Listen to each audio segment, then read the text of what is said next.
பல்வேறு பகுதிகளில் நடைபெற்ற முக்கிய நிகழ்வுகளை களத்தில் மதிமுகம் பகுதியில் பார்க்கலாம்.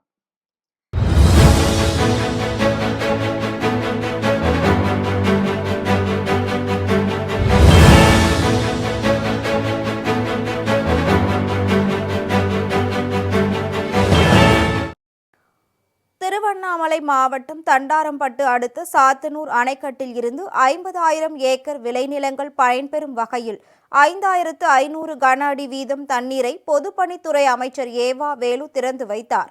இதனை ஒட்டி விவசாயிகள் மலர் தூவி பாசன நீரை வரவேற்றனர். திருப்பூர் மாவட்டம் அவிநாசி பகுதியில் ஜாதி பெயரை சுட்டிக்காட்டி கிண்டல் செய்து 8ஆம் வகுப்பு மாணவனை சக மாணவர்கள் இருவர் சேர்ந்து எரியும் குப்பையில் தூக்கி போட்ட சம்பவம் பெரும் பரபரப்பை ஏற்படுத்தியுள்ளது. சேலம் மாவட்டம் எடப்பாடியில் 366ஆம் ஆண்டு பழனிமலை முருகன் கோவிலுக்கு பாத யாத்திரையாக மயில் காவடி சுமந்தபடியும் ஆட்டம் பாட்டம் என புறப்படும் நிகழ்வு விமர்சையாக நடைபெற்றது. இந்நிலையில் பாத யாத்திரை செல்லும் பக்தர்களுக்கு காவடி கமிட்டி சார்பாக வழி நெடுகிலும் அன்னதானம் ஏற்பாடும் செய்யப்பட்டுள்ளது.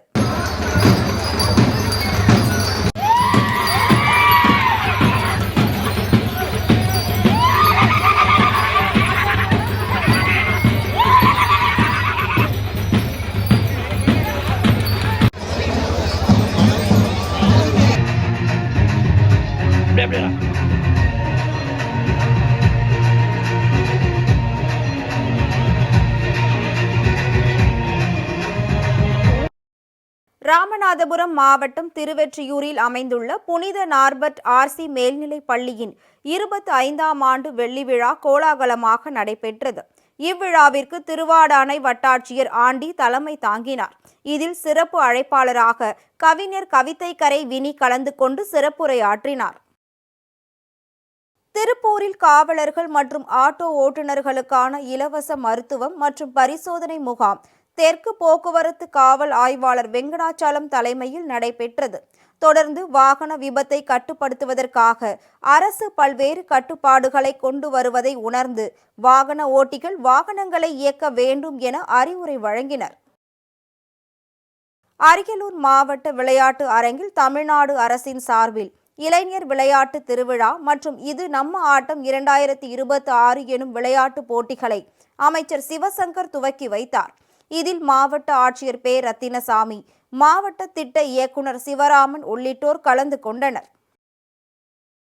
திருப்பத்தூர் மாவட்ட பாரதிய ஜனதா கட்சி பழங்குடியினர் அணி சார்பாக ஞாயிற்றுக்கிழமை அன்று பழங்குடி எழுச்சி மாநில மாநாடு நடைபெற ஏற்பாடுகள் செய்யப்பட்டு வருகிறது. இதனை அறிந்த ஜவ்வாது மலை புதூர் நாடு மலைவாழ் மக்கள் தாங்கள் தான் பழங்குடியினர் எனவும் பழங்குடியினர் அல்லாதவரை வைத்து மாநாடு நடத்த பாஜக சார்பில் நடைபெற்று வருவதாக கூறி சாலை மறியலில் ஈடுபட்டனர். இதன் காரணமாக அப்பகுதியில் சிறிது நேரம் பரபரப்பு ஏற்பட்டது. திருப்பூரில் திராவிடர் மாணவர் கழகத்தின் சார்பில் பாராமெடிக்கல் படிப்பிலும் நீட் தேர்வை திணித்து சமூக நீதியை ஒழிக்கும் ஒன்றிய அரசை கண்டித்தும் ஆர்ப்பாட்டம் நடைபெற்றது. திராவிடர் மாணவர் கழகத்தின் பொறுப்பாளர் கபிலன் தலைமையில் நடந்த இந்த ஆர்ப்பாட்டத்தில் நீட் தேர்வை திணித்து சமூக நீதியை ஒழிக்க முயற்சி செய்வதாக கண்டன முழக்கங்களை எழுப்பினர். தர்மபுரி மாவட்ட காவல்துறை சார்பில் சாலை பாதுகாப்பு மற்றும் ஹெல்மெட் அணிவது குறித்த விழிப்புணர்வு பேரணி நடைபெற்றது. முன்னதாக மாவட்ட காவல் கண்காணிப்பாளர் அலுவலகத்தில் நடைபெற்ற இந்நிகழ்ச்சியில் 2026 மாணவ மாணவிகள் கலந்து கொண்டு ஹெல்மெட் வடிவில் நின்று விழிப்புணர்வை ஏற்படுத்தினர். சாலை பாதுகாப்பு உறுதிமொழி. தலைக்கவசம் அணியாமல் இருசக்கர வாகனம் ஓட்ட மாட்டேன் மற்றும் சாலை குறியீடுகளை பயணம் செய்ய மாட்டேன். ஓடும் பேருந்தில் ஏறவோ இறங்கவோ மாட்டேன். வேலூர் மாவட்ட ஆட்சியர் அலுவலகத்தில் வெடிகுண்டு வைத்திருப்பதாகவும் அது திங்கட்கிழமை வெடிக்கும் என மின்னஞ்சல் மூலம் மிரட்டல் வந்துள்ளது. இதனை அறிந்த காவல்துறையினர் வெடிகுண்டு கண்டறியும் கருவியுடன் ஆட்சியர் அலுவலகத்தில் சோதனையில் ஈடுபட்டனர். இதனால் அப்பகுதியில் சிறிது நேரம் பரபரப்பு நிலவியது.